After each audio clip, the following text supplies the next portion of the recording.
All right. Well, we are live, and I don't expect too many people will see this, as this is my first live stream here for Topical Umbrella. But I'm going to start doing these more and more as we go along, and these will be cut up into the regular episodes. I was doing this already on Twitch, and I'm going to continue to do Twitch, but my goal is to start doing this a bit more often here, as well as on my other channel that I represent, which is To Be Frank. So, we're going to get started with this story from the Post-Millennial. This really shouldn't come as a surprise to anyone, and I don't really think most of you who will end up watching this video will be surprised. But the Post-Millennial is writing about a left-wing news outlet, The Atlantic, who is cautioning that and warning their readers that left-wing terrorism is on the rise, which should come as no surprise to us who have been witnessing left-wing radicalism and violence escalate over the last 15 years. We're getting to the point now where I think there's going to be a lot more Charlie Kirks if something isn't done. So, let's get into this. This is from the Post-Millennial. The left-leaning Atlantic has reported that the left-wing terrorism is on the rise and has said that there have been more terror attacks from left-wing ideologues than the right in recent years. And by the way, just so we're clear, it's much worse than that, because there's been a lot of reclassification of what is right-wing. For example, anti-Semitism. Fascism and all that has been reclassified as right wing, but anti-Semitism among the left has been exploding. We're talking over 300% from 2024 to 2023, just to give you an example. And we see, like with the Charlottesville riots, the guy that was leading that, the anti-Semite. This guy was an Occupy Wall Street, radical left-wing nut who just suddenly changed his colors and now became a pious right-winger who was leading anti-Semitism and racism.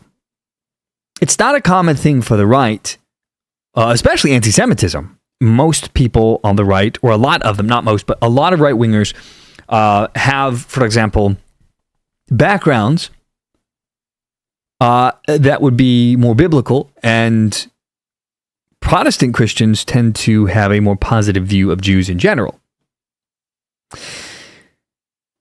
Now, the Post-Millennial goes on to write that the outlet, The Atlantic, has reported that the research focuses only on incidents of terrorism, which we define as attacks or plots by a non-state actor attempting to achieve a political end and exert a psychological influence on a broad population. The dataset that the outlet used include the types of weapons used, the intended targets, the number of fatalities, and the ideology of the perpetrators.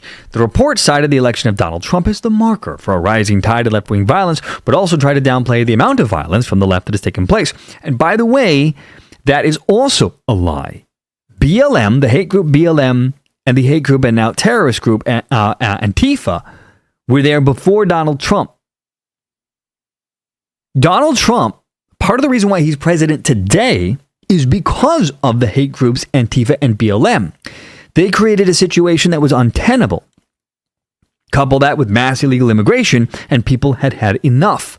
Folks were looking for an out, and Donald Trump offered a solution, the return of law and order. Now, his first term was marred. He didn't get it as much done as he wanted, but that's why people voted for him. Now, this report by The Atlantic, the post-millennial riots, comes after left-wing radical Tyler Robinson was charged for the assassination of Charlie Kirk at Utah Valley University. Some on the left and media attempted to characterize him as far-right. However, not only was that stupid, but authorities have said he was deeply involved in leftist ideology and reportedly inscribed Antifa-linked slogans to the bullets used in the killing. And in text messages between him and his romantic partner and roommate, Lance Twiggs, Robinson appeared to confess to the crime and said, quote, "I had had enough of his hatred," meaning Charlie Kirk. "Some hates cannot be negotiated out." And Twiggs, the guy's lover, whatever, also was a trans person. Now, the paper reported that 2025 is set to be the left's most violent year in more than 3 decades when it comes to politically motivated attacks. This comes as President Donald Trump has also labeled Antifa, a radical left-wing group, a domestic terrorist organization. And I think that the left, people that have some brains left on their shoulders, are starting to realize that, this might actually be a problem. That these monsters that they have created by creating a situation that coddled and promoted hatred from these morons, these idiots that are out there protesting and rioting, etc., and causing violence. And it's been going on for so long that the lunatics are now running the insane asylum. That's where we are today. So let's go look at the actual article from The Atlantic. This is by Daniel Byman. He writes, "No matter how hard ideologues try to exclusively blame their political foes for acts of violence, the truth is that violent extremists today emerge from across the political spectrum. We have studied this problem and believe that our data can help illuminate an issue too often defined by partisan finger-pointing.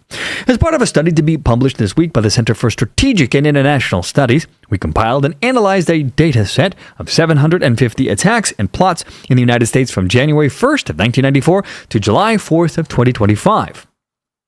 Our research," The Atlantic writes, "focuses only on incidences of terrorism, which we defined as attacks or plots by non-state actors attempting to achieve a political end and exert a psychological influence on a broad population. Among other details, this data set includes the types of weapons used, intended targets, the number of fatalities, and the ideology of the perpetrators." Now, Daniel writes that we found that left-wing terrorism has increased since President Donald Trump's rise to political prominence in 2016. No shit.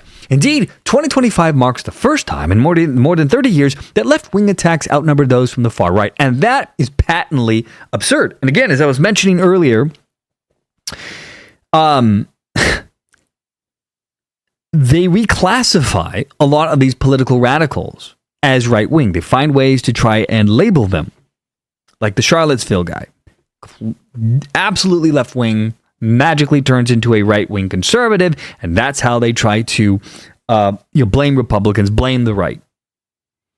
But the numbers are fraudulent, and maybe I'll do that in a future show. We'll break down all of the different violent attacks, political attacks over the last couple of years, and showcase just how absurd this insinuation by Daniel from The Atlantic is. Anyway, he continues. Despite its recent increase, however, left-wing terrorism is not nearly as common today as it was in the 1960s and early 70s, meaning when they were bombing government buildings, trying to murder people, like Obama's idol, whatever his name was. I'm drawing a blank on it. But anyway, so those years marked the height of groups such as the Weather Underground and the Symbionese Liberation Army. That's right, the Weather Underground. Best known for kidnapping the newspaper heiress Patty Hearst. And in the 1980s and early 90s, left-wing terrorism declined while jihadist and right-wing terrorism rose. We need to cite some sources here, particularly in the forms of anti-government and white supremacist group. And again, see, we go for this, well, it's white supremacy. No. White supremacy is a historically left-wing problem. It's always been the Democrat Party. The KKK, Democrat Party. Slave states, Democrat Party. It's been one of the big lies of this country that, white supremacy is a right-wing problem. It never has been. I mean, I'm sure there's always some outliers out there, but that's just not how it is. Now, following that trend, the Atlantic riots, according to our analysis, violence on the left accounted for 4 plots and attacks from 1994 to 2000, compared to with 144 on the right. That difference narrowed in the following decade, but the right continued to account for significantly more attacks and killings than did the left. We need to see some citing of evidence here. Now, the year 2016 was a turning point for left-wing terrorism. Even as right-wing incidences remained much more common, again, let's cite some proof here, Trump's political ascent and the expansion of the MAGA movement seems to have re-energized left-wing violent extremism. Wrong-o! BLM, Antifa, we're going hard to the paint. Remember the Hands Up Don't Shoot riots? Remember the George Floyd riots? These guys were operating independently of Donald Trump. The rise happened during the Obama years because, unfortunately, the Obama administration inflamed racial tensions.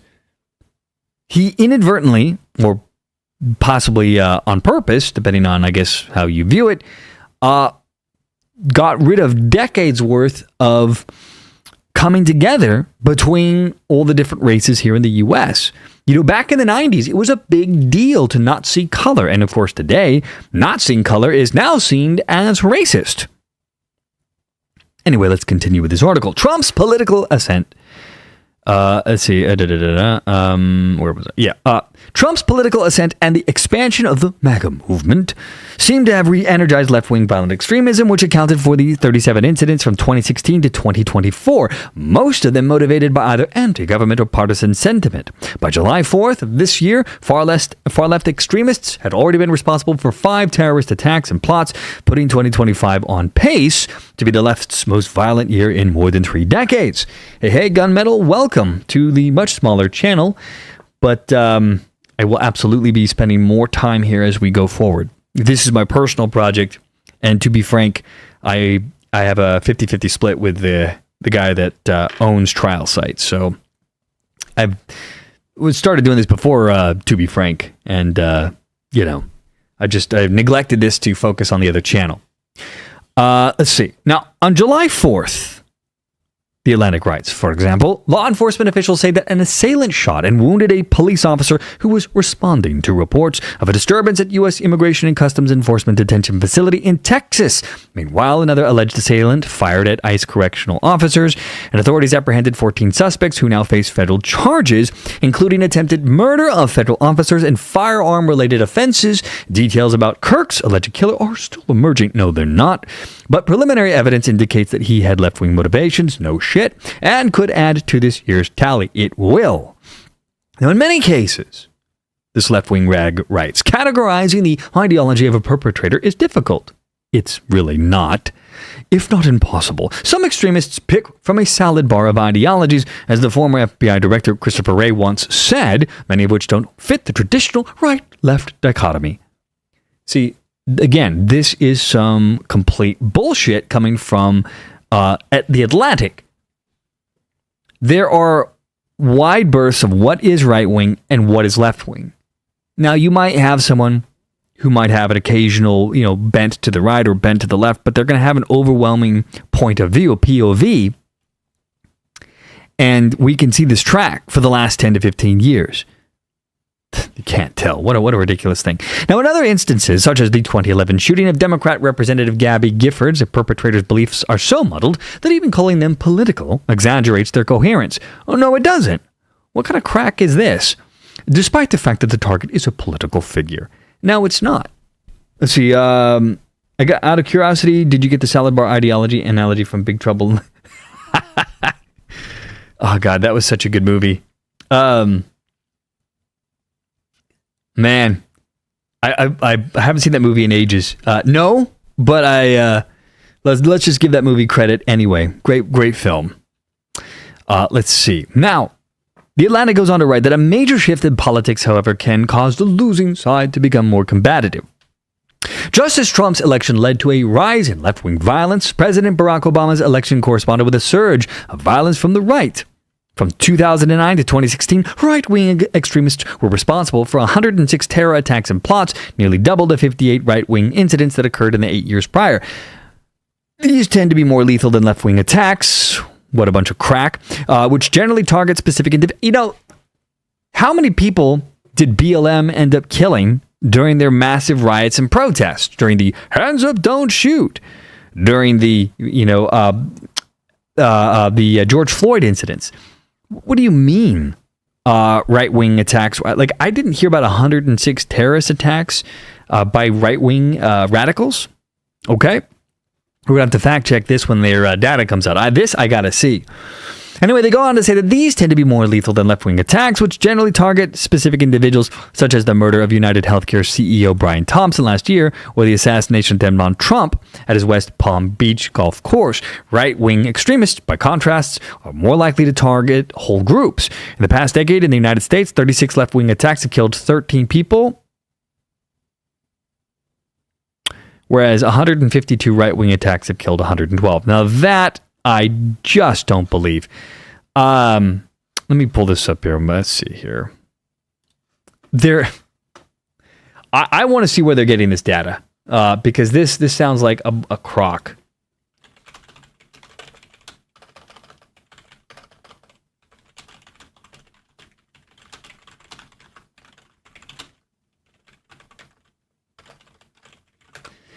Because these numbers make no sense to me. Let's see. I'm pulling this up right now. I'm going to find out. Right, meow. Yeah. The BLM and Antifa riots alone. In 2020, 36 people died in just 2020 by BLM and Antifa. So, there is no way, when they're trying to tell you that in the past decade in the United States, 36 left-wing attacks have killed 13 people. Bullshit. 100% garbage. But see, this is how they operate. I can't wait to see the actual data when they release it. They said it was coming soon. And when they do, we're going to analyze this because this is ridiculous. It's nice that they're admitting that violence from the left is surging because, when even the left wing is starting to come out and say, left wing terrorism is rising. Well, that should tell you how bad the situation actually is, because I think that they understand that the lunatics that are now running the asylum are eventually going to come for them. These people on the left are eventually going to get targeted. There was already, what was it, the ABC building, I think it was, that got attacked, some news outlet, after the Jimmy Kimmel suspension. These guys are so unhinged and so full of hate because the left has been promoting and pushing lunacy, TDS, Trump derangement syndrome, and more, that when they don't get their way, it's straight to death threats, straight to let's harm people that stop our ideology, that stop our belief system from operating. This is why you get like the J.K. Rowlings of the world, who left in every facet that you can count, except says, you know what, I'm for the gay girls having their gay spaces, but not the trans. For that, death threats. Let's get rid of her. Let's dox her. Let's yeet her off the internet.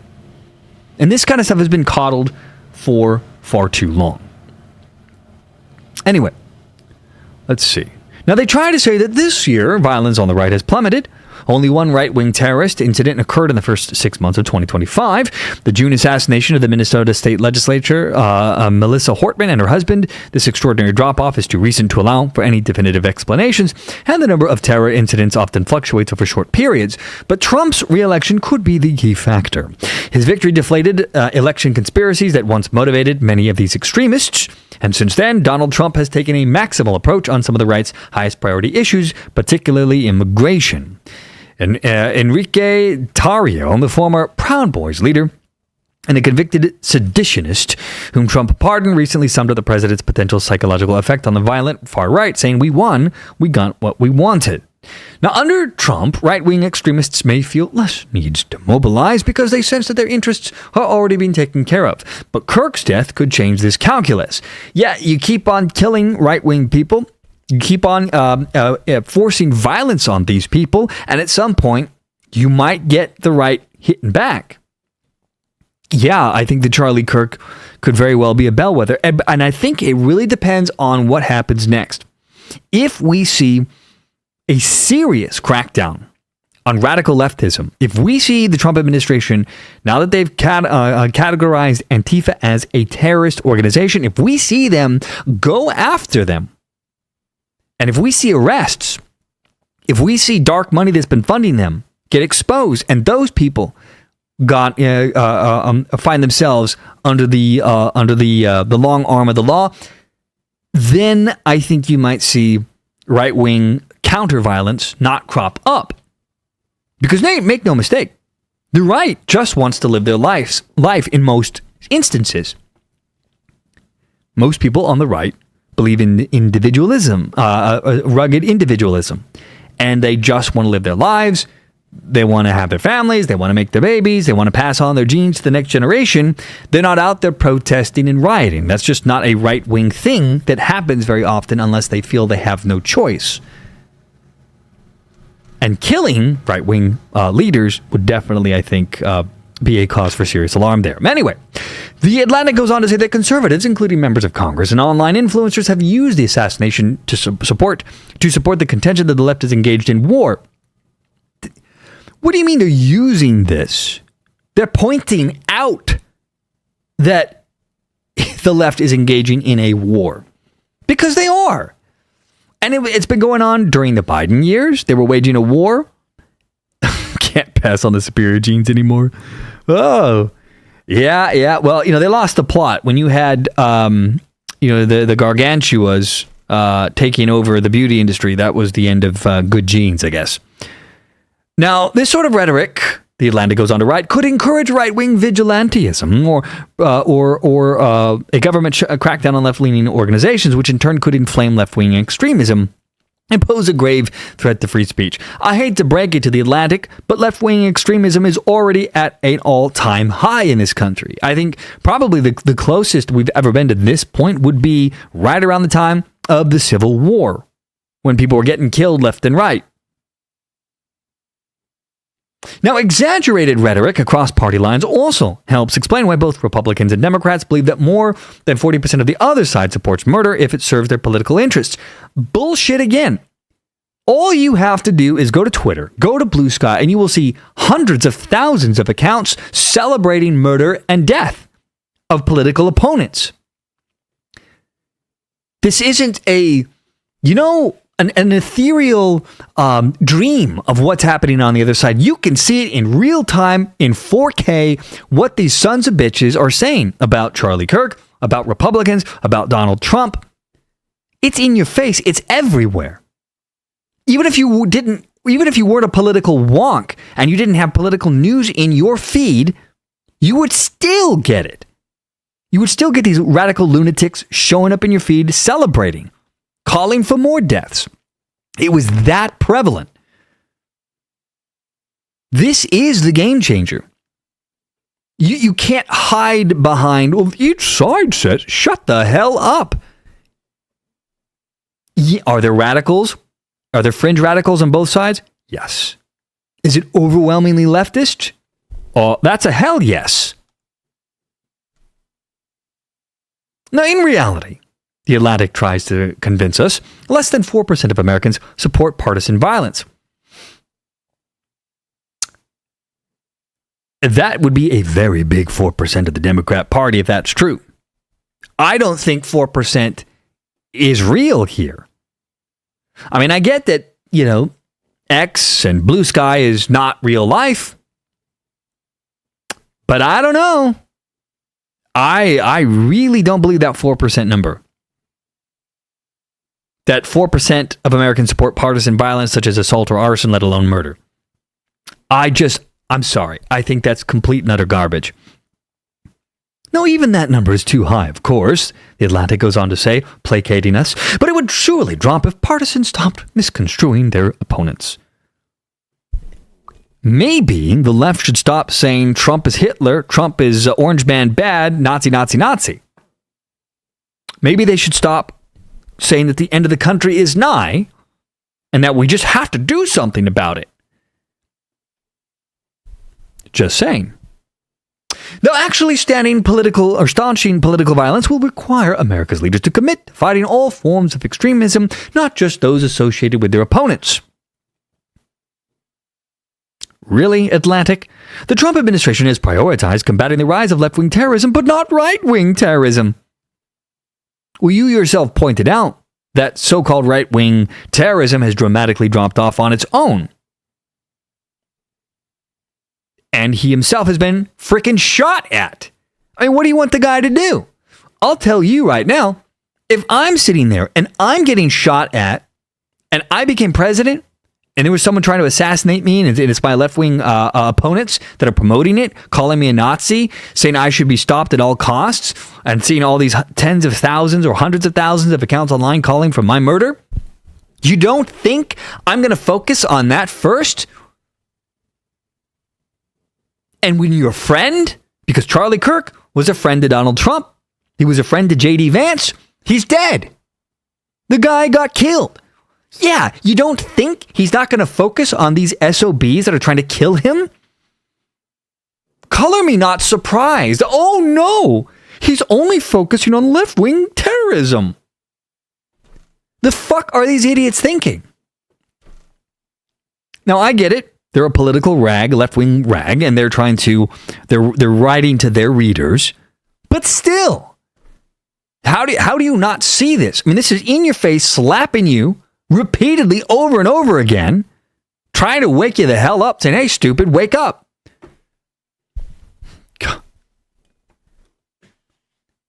Now, developing the programs and expertise to suppress different forms of terrorism takes years. You want to bet it's going to take years? I think they're going to be moving with a purpose.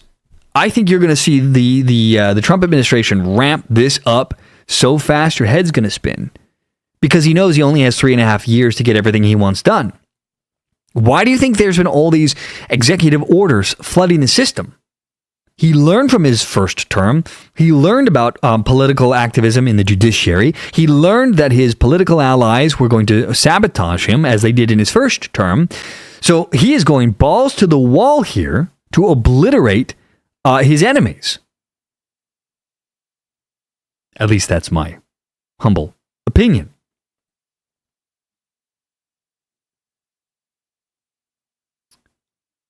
Let's see, where was I in this article?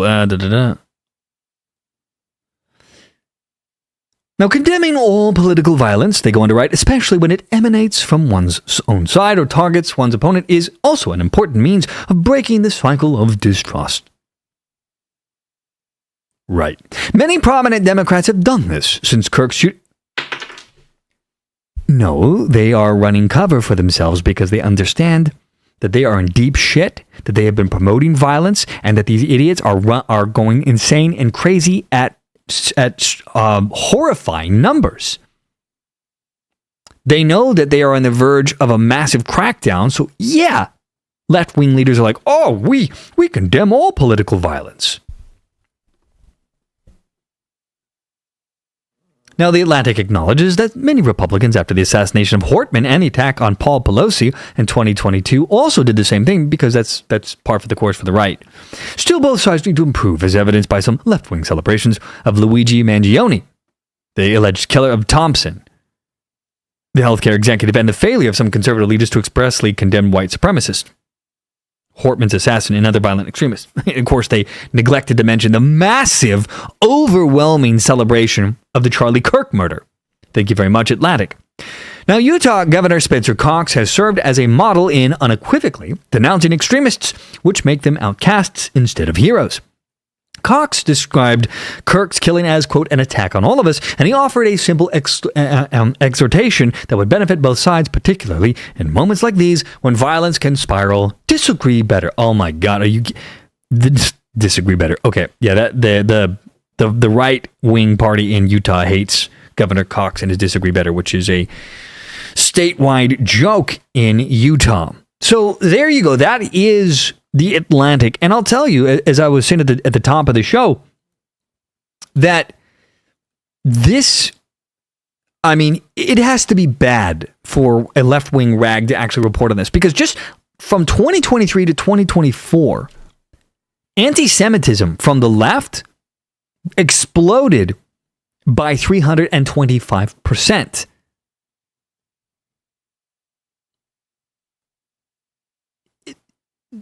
The left is losing the plot. The younger generation is feeling disillusioned. You had the massive lockdowns. You had the job market crater. There hasn't been a lot of opportunities unless you're a girl and you're selling your butthole for $5.99 on OnlyFans. You know, there's not a lot going on here that is great for these younger generations. And so, particularly on the left, when they're already feeling lost and your party's telling you that the end is nigh, that Donald Trump is going to take over the world, we're all going to live under a dictatorial fascist government, what do you think is going to happen? I don't know. How is this a thing? Where are these people coming from? Whew. Man. So that is that story. Now, I have a couple of other things, other articles on the docket that we can get into. Melissa says, I call bullshit. On their article or on my opinion here? I'll take either for $3.99. But if you're calling their article bullshit, yes, I do agree. It's utter garbage. Let's move on to this hilarious story from my home state, California. This is juicy. There has been billions of dollars spent in California to go green. Dreams of solar as the new way of doing things, getting rid of traditional power, like natural gas, oil, and nuclear, has been the ongoing pipe dream of the left in California and elsewhere for quite some time. And so they built this giant solar plant out in the desert, which has been an environmental disaster at every turn, killing thousands and thousands of birds per year. Literally, the air above this plant was so hot, birds that flew over this plant incinerated. It was insane. Well, the New York Post is writing today that $2.2 billion solar plant in California is now being turned off after years of wasted money. That it, quote, never lived up to its promises. Shock. Let's find out what happened here. Seen from the sky, the Ivanpah solar power facility in California's Mojave Desert resembles a futuristic dream. Did it though? Viewed from the bottom line, however, Ivanpah is anything but. The solar power plant, which featured 459-foot towers and thousands of computer-controlled mirrors known as heliostats, costs some $2.2 billion to build. Construction began in 2010 and was completed in 2014, and now it's set to close just 12 years later after failing to efficiently generate solar energy. Oh, California. I love my home state, but it is run by giant morons. In 2011, the U.S. Department of Energy, under former President Barack Hussein issued a $1.6 billion federal loan in 3 guarantees for the project, and the Secretary of Energy, Ernst Moniz, hailed it as a, quote, an example of how America is becoming a world leader in solar energy. But of course, it was all a scam. Ultimately, it's been more emblematic of profligate government spending and unwise bets on poorly conceived, quickly outdated technologies. I was behind in the video, the right-wing violence numbers. To kind of dip back here to Melissa, The right-wing violence numbers are insanely propped up and puffed up. There's a lot of reclassifying extremists as right-wing. And one of the ways they do this, the ADL, which is a left-wing rag or a left-wing organization, classifies, for example, anti-Semitism as right-wing, even though anti-Semitism has historically never been right-wing. It's almost exclusively been on the left. You can go back in time and look at the 1920s, which mirrors the 2020s in an explosion in anti-Semitism, and you'll see this repeat. Black 88E30, you said, when I saw the Mirror solar farm being built, the first thing I thought of was that it's going to get really hot. And it did. I don't know if this article is going to cover it, because the articles we're going to cover today, I haven't actually pre-read. But it was incinerating thousands and thousands of birds mid-flight over it every year. Now let's continue with this article. Ivanpah, says Jason Isaac, CEO of the American Energy Institute, stands as a testament to the waste and inefficiency of government-subsidized energy schemes. See, this stuff would never be built if the government wasn't pushing for it. All of this green energy garbage would never stand on its own. The technology is not ready to usurp oil and gas. It's just not. It's not even close. And he went on to say that it never lived up to its promises, producing less electricity than expected while relying on natural gas. Are you telling me it was relying on natural gas to stay operational? That... Why? How? That's amazing. So the solar power plant could only exist with natural gas powering it. That is too insane. Now, when Ivanpah, the New York Post goes on to write, began operating in 2014, it ranked as the world's largest solar plant, and it seemed like a viable solution to California's renewable energy goals of employing affordable and efficient technology to reduce the need for fossil fuels. Did it, though? I mean, maybe to the left-wing lunatics who were behind it. But I didn't, I know it's anecdotal when we talk about my own personal experiences, but I didn't know anyone who thought that this was going to be the future. But whatever. Now, it's located near the California-Nevada border, 65 miles southwest of Las Vegas. The plant's glowing towers are as striking as some casinos on the Strip. That's one way to put it. The facility, 5 square miles of desert, were covered with some 173,500 heliostats, adjusted via computer to catch maximum sun rays. The computer-controlled mirrors can reflect sunlight from the sun at temperatures that can reach 1,000 degrees in part of the installment. How did they think this was a good idea? Let's just blow up the temperature above our plant by 1,000 degrees. What were they thinking?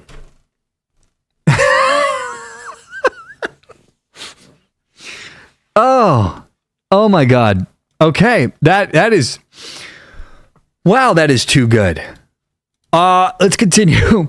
The idea that you could use the sun to produce a heat source, alternative energy consultant Edward Smiloff told the Post, the mirrors reflect heat from the sun up to a receiver, which is mounted on top of the tower. That heats a fluid. It creates steam that spins a conventional steam turbine. It is complicated, and apparently wasn't worth the money spent. Now, though it sounds like a bit of Rube Goldberg contraption, and looks like an art installation, Ivanpah was, quote, cutting edge for a while. But as the market changed, it couldn't compete with newer and less expensive forms of creating solar power. Smiloff said it simply did not scale up. It's kind of an obsolete technology that's been outpaced by solar photovoltaic technology. The tech used semiconductors materials to transform sunlight into energy in a streamlined process. The solar energy panels you see on many residential rooftops or lined up in endless rows across the desert rely on this very technology. Oh, God. A statement from the NRG Energy, the Texas-based company that was an Ivanpah partner and the largest investor, having put up $300 million. Wow. Agrees with Smiloff, saying, when the power purchase agreements were signed back in 2009, the prices were competitive. That's only because they kept trying to reduce normal energy for this left-wing garbage. The only reason why any of this stuff was ever viable is you had the federal government propping it up, paying money to make this thing even competitive. It never was competitive. If we had an open and free market, which, by the way, we haven't, we've got crony capitalism today, not free market capitalism, this thing never would have floated. Solar panels, all this garbage would be in the dustbin of history because it is not there yet. It just simply isn't. No matter how much the government tries to push it, it's still not there. This is going to get good. So Ivanpah, the New York Post writes, hasn't just been inefficient and expensive, it's also been deadly for wildlife. Let's see what they have to say here. According to the Association of Avian Veterinarians, the power plant is believed to be responsible for at least 6,000 bird deaths each year. What did I tell you? 6,000 bird deaths each year. And by the way, I think that's actually a conservative estimate. I've seen higher numbers reported. But maybe it didn't have to be that way. A report published by the World Economic Forum, or the WEF, earlier this year noted that private investors can be more nimble with new technologies than the government. Unlike public market investors, private equity firms can implement transformative changes through hands-on management and aligned incentives. Stephen Malloy, senior fellow at the Energy and Environmental Legal Institute and former Trump EBA transition team member, agreed, saying no green project relying on taxpayer subsidies has ever made any economic or environmental sense. It is important that President Trump stop the taxpayer bleeding by ending what he accurately calls the Green New Scam. Look, someday this technology may catch up, but we're not even close. And in the meantime, because look at this. You've got these morons in government who think, golly gosh tree, we gotta save the planet. What if we just build these giant solar panels that heat up the air to 1,000 degrees? Because that's a good idea. Holy crap. Can you imagine? Can you imagine being one of these guys who's just like, yeah, that sounds like a good idea? Wow. So there you go, guys. That is the end of the California solar panel project. And I thought that there might be another plant, but I thought Google even invested in this. But I might be misremembering here. But yeah, so there you go. Say goodbye to California's solar energy plant. Say goodbye to the killing plant for birds. I think the birds will thank the government for saying sayonara. Let's see what else we got on tap here. Let's see. Oh, yeah. I wanted to get to this. Over the last couple of days, and I was not able to do this yesterday, and so it's no longer a brand new story, but this has been going around the rounds. California passed a law that is prohibiting ICE from wearing masks. They want to be able to dox the ICE agents to put fear into them so that they won't do the deportations and the arrests. Now, I have seen a lot of news outlets, including right-wing outlets and conservative commentators, that have been talking about this as if, oh boy, California's trying to make a statement, that blah blah, and treating it as if this law was going to ever be anything other than complete white noise. California does not have legal authority ever to tell the federal government how to do policing. They don't have the authority to tell ICE to wear masks. They can't tell ICE not to arrest people. It's called federal supremacy. But a lot of people were taking this seriously, like, whoa, California could really cause a problem for Donald Trump. No. And guess what?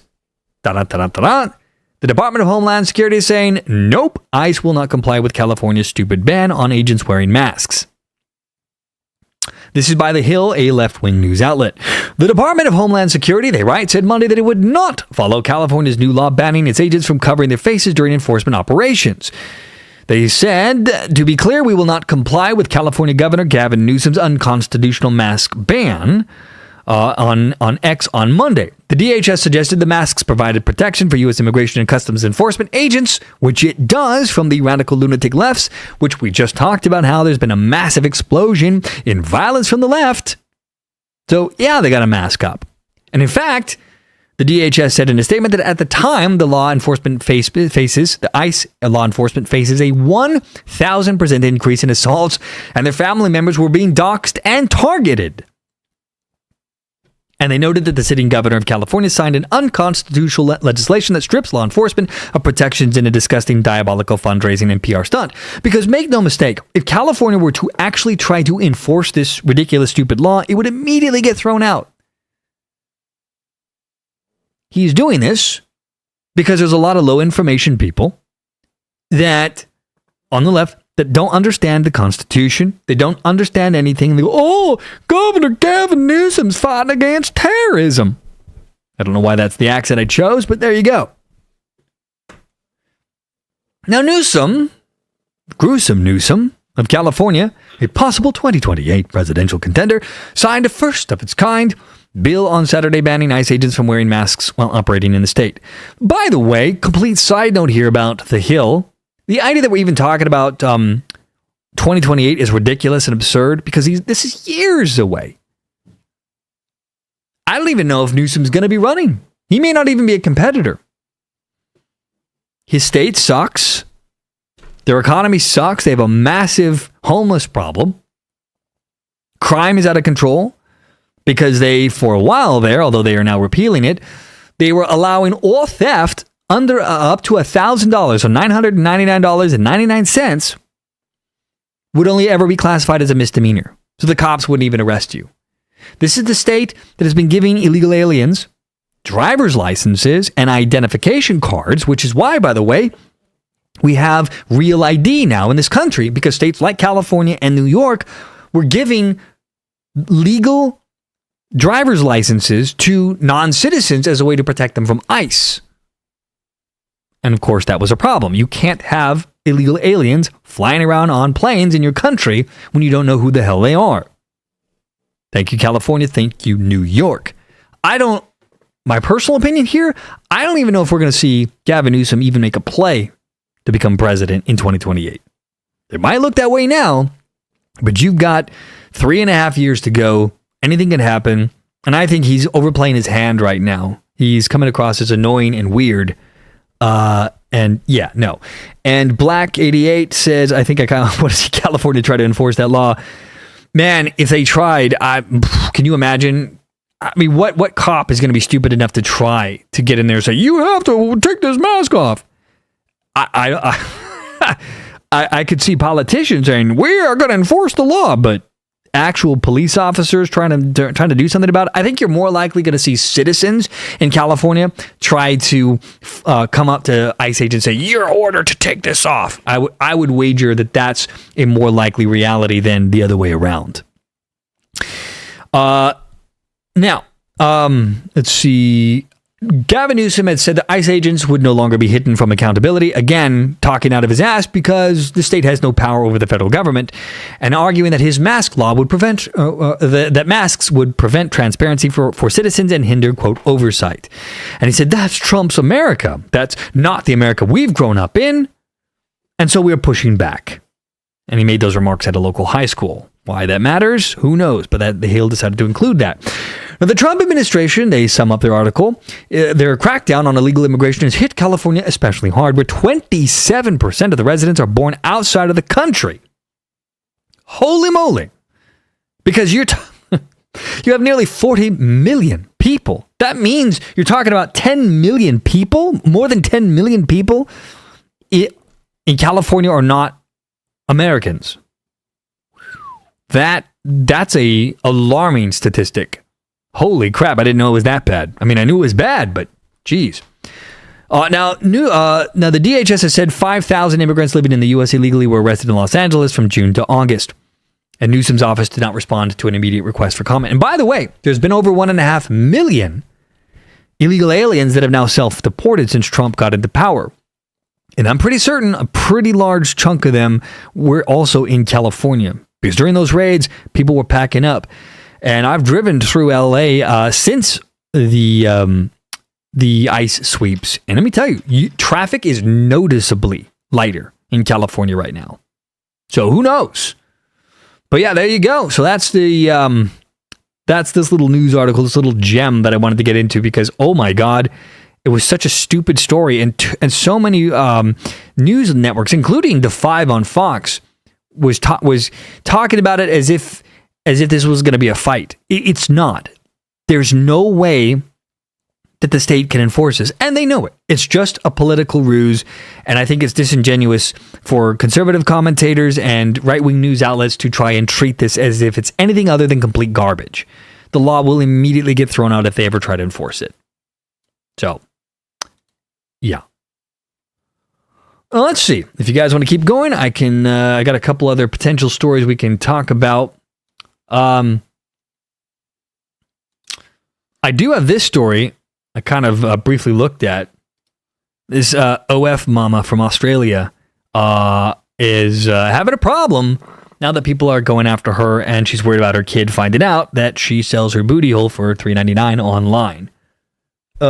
Melissa Tibbetts says that's because everyone's moving here to Tennessee. Oh, Melissa, I'm sorry. Yeah, 20 years ago, I went with some friends down to Louisiana after the Katrina hurricane. We were helping clear roads and stuff like that. And people, when they found out we were from California, was like, "Oh my God, you guys are Hollywood people!" And I stayed in a little town, and they threw a giant party for us. It was really cool. Now, when I travel, I never tell anyone I'm from California. It's an embarrassing fact because California lost their damn minds and has become a cesspool of insanity. Now, this is a story also from the New York Post, and it was just so good I had to share.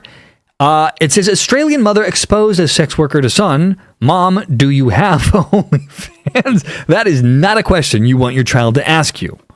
How did this happen to this mother? Let's find out. A Perth mother who had a secret job as a sex worker, aka online prostitute, has revealed a horrifying way she discovered so-called friends had reported her to police for being a, quote, bad mom. Lucy Banks, 34 years of age, quit her job in corporate banking. Why? And started selling racy images and videos on OnlyFans after separating from her husband in 2019. Holy crap. I like how they call it racy images and videos. There's no way that the booty hole's not coming out for that one. I don't believe that for a second. And also, I guess good on her husband for getting out before he got cucked online. Jeez. After ditching her restrictive career for a job that worked around her 2 kids, Banks found out others had been quick to judge. You don't say, with even some reporting her to officials over fears that her children were in danger. She said, my pivot from being a married mother of 2 with a career in banking to a single mom, aka prostitute, doing OnlyFans seemed very sudden to a lot of people. Yeah. I think the only conclusion that made sense to them was that I lost my mind. Well, you went from a respectable career, married, to selling your booty hole for $3.99 online. Yeah, I could see why that would happen. She said, but in reality, my marriage had been breaking down for a long time. How does that translate to OnlyFans, I ask. Becoming a sex worker, prostitute, enabled me to stay at home and be around for my kids. I could structure my work around when they were at school. And while Banks really didn't understand what the big deal was, she said she decided to keep the intimate details of her adult job from her children until they were old enough to understand. Darling, they're never going to be old enough to understand, and those poor bastards are going to be made fun of and teased for the rest of their childhood by their friends. And God forbid they eventually see it, because some of their friends are going to get access to it at some point, and guess who they're going to show? Yeah, her children. Oopsie doopsie. Melissa, you were a police officer in Ocean Spring. Oh, damn. That had to have been a wild ride. That was probably one of the worst examples of Americans not coming together. At least in Louisiana, it was bad times. Yes, the eyebrows need work. Yeah. Let's see. Now, soon, Banks realized that she couldn't stop other people in her life from casting judgment, with some even taking great lengths to expose her. She said, people have had a real fascination with sex workers, online prostitutes, and adult creators. Prostitutes. Had multiple people from my real life subscribe and be weird with me. What did you think was going to happen? That's one of the first things that are going to happen if you're an OnlyFans person. Your friends, your family are going to subscribe to you.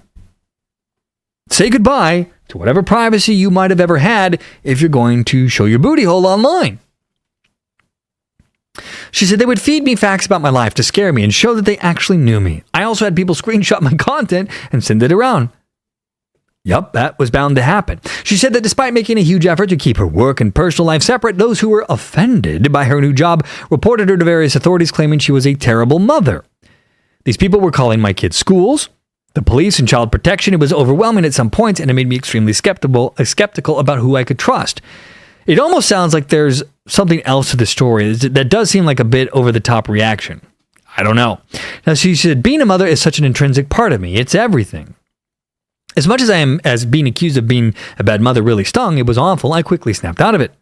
I'm an exceptional mother. Anyone who is in my network and who actually knows me will tell you I would do anything for my kids except keep them from being shamed for your crappy career choice.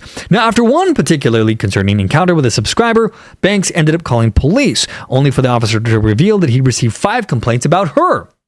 Thankfully, the cop said she was not under suspicion, but it made her realize just how often women are judged. She said, if I stayed in banking and had my kids in daycare every day, 6 a.m. to 6 p.m., people would have judged. What? No, they wouldn't have judged, I think she meant to say. If I lived in Centrelink and child support, people would have judged. If I didn't work at all and stopped providing for my children, people would have judged. I would have been judged and criticized with any option I chose, so I went for the option, the absolute worst option, that had the potential to set us up financially while enabling me to be a present parent. That is a wild excuse to do it. I mean, just admit that you wanted to do it, I guess. I mean, wow. Anyway, she said, but as her success grew online, the downside was Banks was less able to shield her kids, and eventually she was outed to her eldest son. Yeah, he's never going to look at her the same way now, and I guarantee you, at some point down the road, the boy is going to see her, if you know what I mean. And that's a sad day for her boy. She said, my son was 10 at the, oh my God, 10 at the time, and he just asked me straight out, Mom, do you do OnlyFans? Yeah, that is the kind of line that you say when you've seen your mom. Oh boy. I was always going to have that conversation with him. I'd only kept my children away from anything like that because it's not age appropriate. So it was really disappointing that someone else has taken it up upon themselves to tell my young son about it. Yeah, that was inevitable. The only way she could have gotten away with this and not had this outcome would have been to move somewhere where nobody knew her. I mean, that's really it. And all of these people that are engaging in OF, they're doing incalculable damage to their children when they do this. I get that it's quick money, but fast money comes with slow problems. And this would be a classic example of that. She said, I spent years shielding and keeping my kids away from anything inappropriate, and they did a great job of that. Now, in total, Banks earned over $1.5 million during her 4-year career on OnlyFans, with her stint in the X-rated industry even spawning the idea that enabled her to leave the sex industry. She said, I founded Million Billion Media, the first PR and marketing agency for the adult industry, and this year my company also acquired the Adult Industry Choice Awards. It's a gala evening in November where the industry leaders and newcomers are recognized. It's a great space to work in. It's surprisingly wholesome. Oh boy. She said that while people are still curious about what her kids thought of her work, past and present, they don't really care. The typical kids, they're much more concerned about getting McDonald's for dinner and playing their sports. Yeah, that won't always be the case. That I can guarantee you. She said, my job has meant that I've been able to support my kids, and I'm really proud of that. They go to great private schools, they do sports, they have stability. They're not spoiled by any means, but we have a secure and quiet life, which is everything I always wanted to be able to provide. So there you go. That is Mother of the Year from Australia. So, all right. Well, I could keep going if you guys are up for it. Kind of losing my voice here for some reason. Drink some water. Melissa, you were saying about Katrina. It was awful. Yeah, it was a bad time. The violence, the lunacy that was happening. It was weird to watch because other disasters you've seen the best with different people. But for some reason, the Katrina disaster just brought out all the weirdos. Oh, I guess little kitten has come to play. Well, excuse me, Miss Francine. What are you doing up there? Hi. Would you like to come on down and say hi? Oh, nope. Now you're running off. All right, well, that was Miss Francine. the daughter of Mr. Fronkers, the male cat in the house. Sign you up, not. Yeah, I don't know. It's sad to see the growth in OnlyFans, if I'm honest, because it's indicative of a systemic problem. If it's easier to go and sell your booty hole than it is to get a job and make money, something's broken.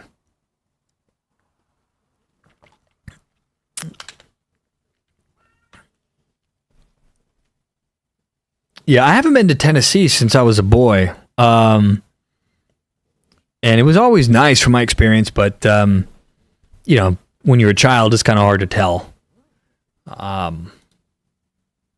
what is what. So, I think just because my voice for some reason is starting to crack right now, I could go, but I think this is a good place to pause. That's what sells sex. Yeah. Well, the sex industry is such a quick out. And it's really too bad because it ruins lives. Like that woman, I guarantee you, she's going to spend the rest of her life in broken relationships because guys do not like wiping up sex workers. They don't. I mean, there's a huge stigma on even strippers, which is not nearly as bad, I guess, as OF or, straight up prostitution. And her kids, yeah, they're all going to be party to her content before they're 18. I guarantee it. So, well, my friends, I think I'm going to pause it here. My goal is, I think there's going to be for a little while, I'm going to have some streams that'll be done later in the afternoon, evening, like it is here, as I try to readjust my other schedule so I can eventually do this full time. That's the goal. This is the road to monetization here for Topical Umbrella. I've kind of neglected it over the last couple of years and been focusing on Trials and News, aka To Be Frank. And I'm going to do cross promotion as I grow this channel. But you'll see me on here more than you will see me on To Be Frank. There will still be To Be Frank content, of course. But I'm going to try to really boost the content on here. I'm very close to getting this monetized already. I just need to hit the viewing hours. And that should come pretty quick. And then from there, just got to grow it till I can make the shift and quit my other work and do this full time. So thank you, Melissa. Good night to you as well. And to everyone else watching, thank you for joining. I will see you guys all in the next one, probably tomorrow.